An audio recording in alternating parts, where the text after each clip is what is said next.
Donald Trump અમેરિકાના પ્રમુખ તરીકે ચૂંટાયા છે અને સત્તાવાર રીતે તેઓ જાન્યુઆરીમાં પ્રમુખ પદની જવાબદારી સંભાળશે. સત્તા સંભાળ્યા બાદ ડોનાલ્ડ ટ્રમ્પ ઘણા જ આંચકાજનક નિર્ણયો લઈ શકે છે તેમ રાજકીય પંડિતોનું કહેવું છે. તેમાં પણ ખાસ કરીને ઇલીગલ ઇમિગ્રેશન અંગે તેઓ મોટા નિર્ણય લઈ શકે છે. જોકે સત્તા સંભાળે તે પહેલા જ તેમણે રાજકીય પંડિતોને શબ્દ કરી દીધા છે.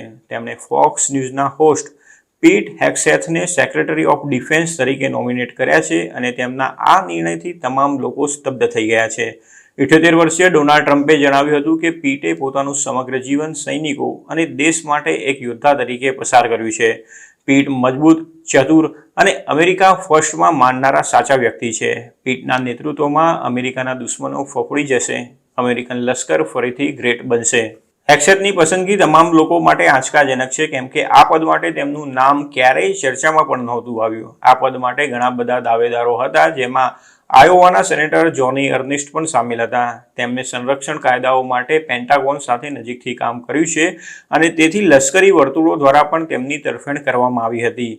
આ ઉપરાંત હાઉસ આર્મ્ડ સર્વિસીસ કમિટીના ચેરમેન માઇક રોજર્સ અને હેગ્સેથની જેમ આર્મી નેશનલ ગાર્ડના સભ્ય એવા તુલસી ગબાર્ડનું નામ આ પોસ્ટ માટેની ચર્ચામાં હતું. જોકે ડોનાલ્ડ ટ્રમ્પ આગામી દિવસોમાં વધુ આંચકાજનક નિર્ણયો લઈ શકે છે.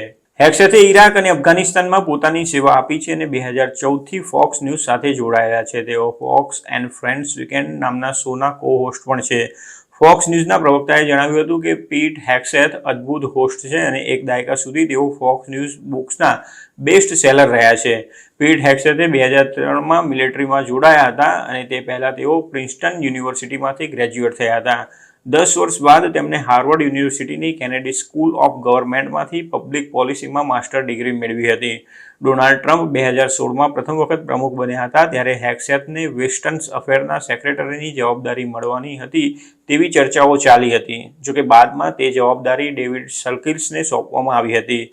મિનેસોટાના હેગ્સેથને વિદેશમાં તેમની સેવા બદલ 2 બ્રોન્ઝ સ્ટાર્સ મળ્યા છે અને આ ઉપરાંત 2 આર્મી કમેન્ડેશન મેડલ્સ પણ મળ્યા છે. પોતાની પ્રથમ ટર્મમાં પેન્ટાગોનના સંચાલન માટે ટ્રમ્પે 5 લોકોની નિમણૂક કરી હતી. મેટિસ ટ્રમ્પના પ્રથમ ડિફેન્સ સેક્રેટરી હતા, પરંતુ સિરિયામાં અમેરિકન લશ્કરને લઈને ઊભા થયેલા મતભેદોને કારણે તેમણે રાજીનામું આપી દીધું હતું. ત્યારબાદ ડિસેમ્બર 2018માં પેટ્રિક શાનહાન કાર્યકારી ડિફેન્સ સેક્રેટરી બન્યા હતા, જેમણે બાદમાં કન્ફર્મેશન પ્રક્રિયામાંથી બહાર થવાનું પસંદ કર્યું હતું. જુલાઈ 2019માં માર્ક એસ્પર ડિફેન્સ સેક્રેટરી બન્યા હતા, પરંતુ તેમના પહેલા રિચાર્ડ સ્પેન્સરે કાર્યકારી તરીકે આ પદ સંભાળ્યું હતું.